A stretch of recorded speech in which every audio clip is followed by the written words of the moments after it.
क्या इस्राइल अपने मंसूबे ने नाकाम हो रहा है? क्या नेतन्याहू जो चाहते हैं वो हासिल करना मुश्किल है? ऐसा लग रहा है क्योंकि हालात इसी तरह के हैं कि इस्राएली फौजियों को नेतन्याहू का जो मंसूबा है कि गजा पर पूरी तरह से कब्जा किया जाए, मुकम्मल गजा सिटी को अपने कब्जे में ले लिया जाए, ऐसा लगता है कि उनका ख्वाब शर्मदे ताबीर नहीं होगा। इसकी सबसे बड़ी वजह यह बता रहे हैं, बेशक गजा में लोगों को शहादतें देनी पड़ रही हैं, उनकी जानों का नुकसान हो रहा है। हर दिन के आंकड़े लगभग ऐसे हैं कि 30 से 40 गजा में लोग मारे जा रहे हैं, लेकिन फिर भी जो मज़ाहमत का सामना करना पड़ रहा है इसराइल को गजा पर मुकम्मल कब्जे के दौरान, ये बिल्कुल ऐसा लग रहा है कि ये ऐसा सोचा भी नहीं था शायद। और इसीलिए इसराइल के जो फौजी एहलकार हैं उनमें से कई बड़े फौजी अफसरान का ये कहना है कि ये काफ़ी मुश्किल हो सकता है, यानी कि सीधे ज़बान में ये कह लें कि ये जो है बैकफायर कर सकता है। आखिर ये क्यों ऐसा कह रहे हैं और क्या है नेतन्याहू की नई मुसीबत, ये आपको हम बताने जा रहे हैं। दरअसल इस्राएली मुजाहिरीन ने शाहराहों को बंद कर दिया है और जंग बंदी का दावा भी किया है और जंग बंदी के लिए दबाव भी डाल रहे हैं। यानी इसराइल के ही लोग, इसराइल के ही अवाम, यानी कि यहूदी अवाम, वो खुद इसराइल में अपनी ही सरकार के खिलाफ जबरदस्त मुजाहरा कर रहे हैं।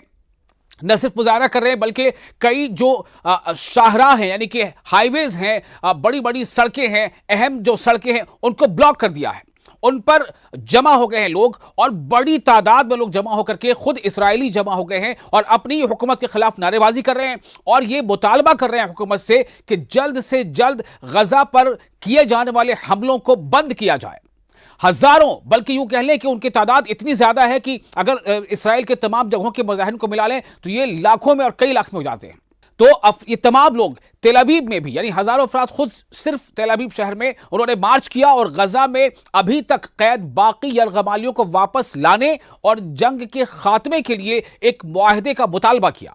यानी इसराइली अवाम सड़कों पर आ रही है और बार बार आ रही है, हर बार पिछली बार से ज्यादा तादाद में आ रही है, हर बार पिछली बार से शदीद एहतजाज हो रहा है, हर बार पिछली बार से ज्यादा सड़कों को ब्लॉक किया जा रहा है, दुकानों को बंद किया जा रहा है। और सिर्फ यह हो रहा है क्योंकि उन्हें इस बात का एहसास है कि जिस तरह से इसराइलियों के खिलाफ मुल्क के बाहर अलग अलग ममालिक में अलग अलग जगहों पर ऐसी रिपोर्ट्स आ रही हैं कि इसराइलियों को गुस्से का सामना करना पड़ रहा है और उन्हें इसके बदले में, यानी कि जो गजा में इसराइली अफवाज जो वहां ज्यादती कर रही है, जो भूखों को मार रही है, वहां बॉम्ब गिरा रही है, वहां सहाफियों को, जर्नलिस्ट को वहां कत्ल किया जा रहा है, इसके खिलाफ पूरी दुनिया के अलग अलग मुल्कों में जितने भी इसराइली अवाम या टूरिस्ट या दूसरे लोग हैं उनको अलग अलग जगहों पर अलग अलग तरह के गुस्से का सामना करना पड़ रहा है। कहीं ये होटल से निकाले जा रहे हैं, कहीं ये प्लेन से निकाले जा रहे हैं, ऐसी भी रिपोर्ट्स आ रही है, ऐसी रिपोर्ट्स आ रही है, हम इसकी सदाकत अभी नहीं बता रहे।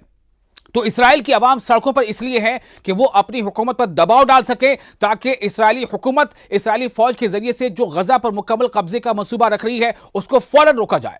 इसराइल के हर यरगमाली और लापता खानदानों के फोरम ने इस दिन को जद्दोजहद का कौमी दिन करार दे दिया, यानी कि हर दिन, और खासतौर से वो जुमेरात या जुमे के दिन तो खासतौर से जमा होते हैं और एहतजाज करते हैं। लेकिन अब ऐसा देखा जा रहा है कि हर दिन, यानी किसी न किसी दिन किसी न किसी बड़े शहर में खुद इसराइल के अंदर एहतजाज हो रहा है। जो तस्वीरें आप देख रहे हैं इससे अंदाजा कीजिए कि ये इसराइली अवाम है, ये इसराइली अवाम है जो इसराइली फौजों के, इसराइली हुकूमत के जो फैसला है उस पर अमल करते हुए इसराइली फौजों के गजा पर हो रहे हमले के खिलाफ सड़कों पर उतर आए हैं और यहां तक इसराइली पुलिस से नबरद आजमा भी हो रहे हैं कई बार।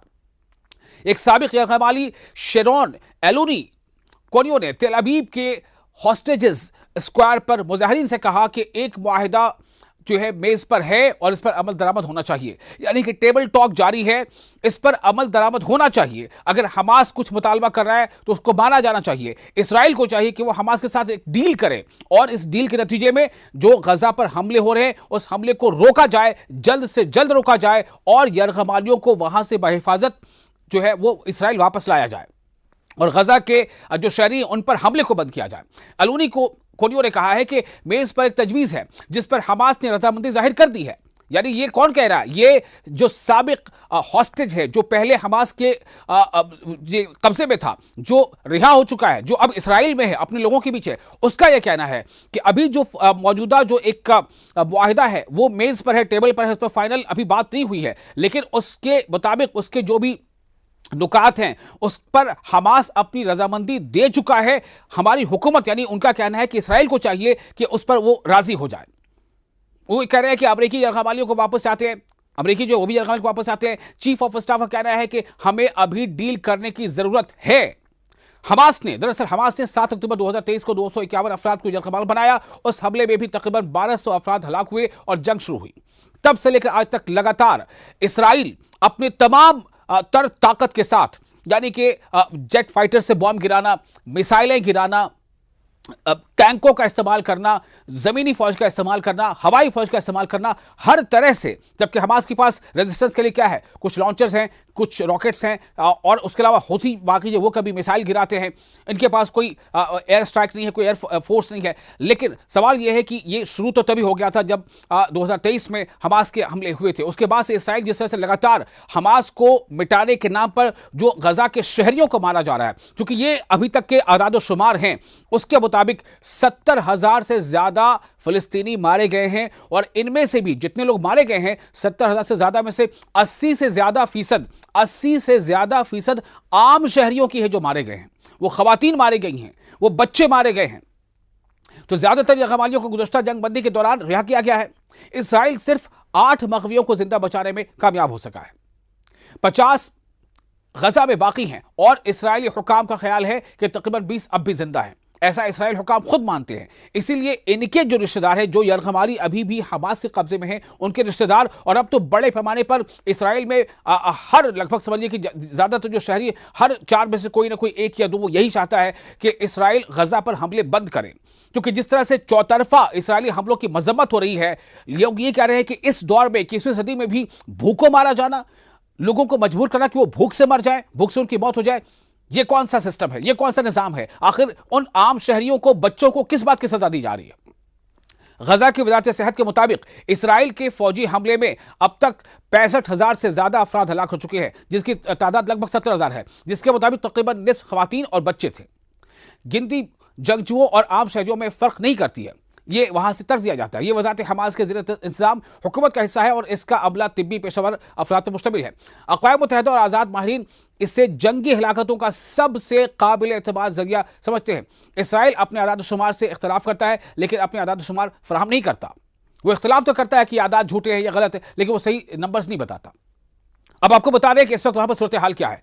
सूरत हाल यह है कि काबिज इसराइल की बमबारी अब भी जारी है। हालिया हमलों में, जो ताजा हालिया हमले हैं, उनमें 76 फिलिस्तीनी हलाक हो चुके हैं।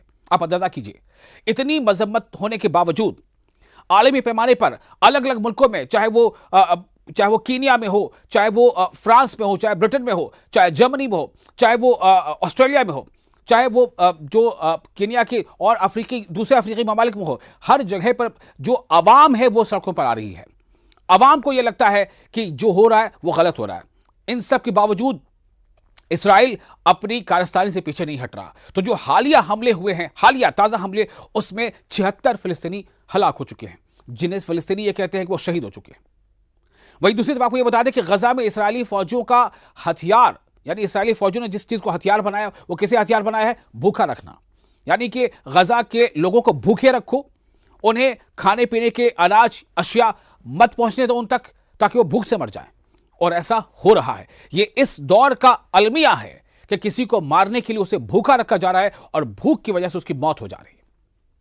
जो ताजा जानकारी है उसके मुताबिक, उस रिपोर्ट के मुताबिक 10 लोगों की मौतें हो चुकी हैं भूख से, जिन्हें इसराइली जो हुक्काम हैं वो ऐसे हालात बना रहे हैं कि भूख से वो मर रहे हैं। इसलिए कि जो रफा की क्रॉसिंग है, जहां पर मिस्र से गजा में एंट्री ली जा सकती है, वहां पर काफी बड़ी तादाद में वहां पर ट्रकें एड्स के सामान के साथ, दवाइयों के साथ मौजूद हैं, लेकिन ट्रकों को अंदर आने की इजाजत नहीं है, उन्हें एंट्री नहीं मिल रही है। कौन रोक रहा है? इसराइली हुक्काम। कौन रोक रहा है? इसराइली अफवाज। कुछ ट्रक अगर अंदर जाते भी हैं तो उन्हें इसराइली सेटलर्स उन्हें लूट लेते हैं, उन्हें अब पूरा का पूरा गजा के शहरियों तक पहुंचने नहीं देते। तो अभी जो ताजा जानकारी उसके मुताबिक भूख से मरने वालों की तादाद ताजा रिपोर्ट के मुताबिक 10 हो गई है, यानी इससे पहले भी कई अमवात हो चुकी है। गजा में हर तरफ कूड़े का अंबार लगा है। आप जिधर देखेंगे, चूंकि मलबा, इसराइल बम गिरा रहा है और बमबारी लगातार जारी है। बमबारी से बिल्डिंग्स, इमारतें, स्कूल, दफातर, यहां तक कि अस्पतालों पर हमले हो रहे हैं। हालिया अस्पताल में जो हमला अभी हुआ, तो उस हमले में चार जर्नलिस्ट भी मारे गए थे, 4 रिपोर्टर्स मारे गए थे, उनमें रॉयटर का भी रिपोर्टर था। उनमें एपी का भी रिपोर्टर था, अल जज़ीरा का तो कितने रिपोर्टर मारे जा चुके, लेकिन उसके बावजूद इसराइल जो है टस से मस नहीं हो रहा है। वो अपने मजमूम अज़ाइम को पूरा करना चाहता है, चाहे इसमें जो गजा के मासूम बच्चे हैं, दूध पीते बच्चे हैं, चाहे उसकी जान क्यों ना जाए। तो गजा में हर तरफ कूड़े का अंबार है। शहरियों के लिए सेहत और माहौलियात का बहुत ज्यादा शदीद खतरा बना हुआ है। और आपको साथ ही ये भी बता दें, जो सेटलर्स हैं, रमल्ला एक ऐसी जगह है जहां पर बहुत हद तक इजराइल जो है वहां पर लोगों को जबरदस्ती वहां से खाली करा चुका है। फिर भी कई लोग अभी हैं जो वहां पर बस रहे हैं, लेकिन जो एक तरफ से समझिए कि फौजें लगातार आगे बढ़ रही हैं, जुल्म ज्यादती कर रही हैं। तो रमल्ला में इसराइलियों की जबरदस्ती इस तरह से देखी गई है कि जो सराफा दुकानदार उनसे लाखों का डॉलर छीन लिया गया। फिलिस्तीनियों के साथ झड़पें भी हुई और फिलिस्तीनी उनसे जो है गुत्था हो गए। और इस पूरे मामले में जो जानकारी मिली है उसके मुताबिक 27 फिलिस्तीनी शहरी जख्मी हो गए। यानी ये भी हो रहा है कि जहां पर आबादी है, जहां पर सीधे सीधे अभी फौज का हमला नहीं हुआ है, वहां पर उन्हें जबरदस्ती वहां से भगाओ, उन्हें खाली करो, उनके घरों को बुलडोज करो और उन्हें वहां से रिफ्यूजी कैंप पर जाने के लिए मजबूर करो। और बाद में रिफ्यूजी कैंप पर फिर से बमबारी हो जाती है। जो रिफ्यूजी कैंप पर रह रहे हैं वो भूखे हैं, उन्हें खाने के लिए कुछ चाहिए, एड सेंटर तक वो जाते हैं, एड सेंटर पर वहां पर फायरिंग हो जाती है, वहां वो गोलियों का शिकार हो जाते हैं। ये हालात हैं। वहीं दूसरी तरफ आपको एक अहम खबर ये बता दें कि जो पाबंदी के ऐलान के बावजूद जर्मनी ने एक ऐसा कदम उठाया है जिस पर क्या कहा जाए। इस कदम के बारे में आप खुद ही सोचेंगे क्या कह सकते हैं। जर्मनी ने यह ऐलान किया था कि वो इसराइल पर कई तरह की पाबंदी लगा देगा।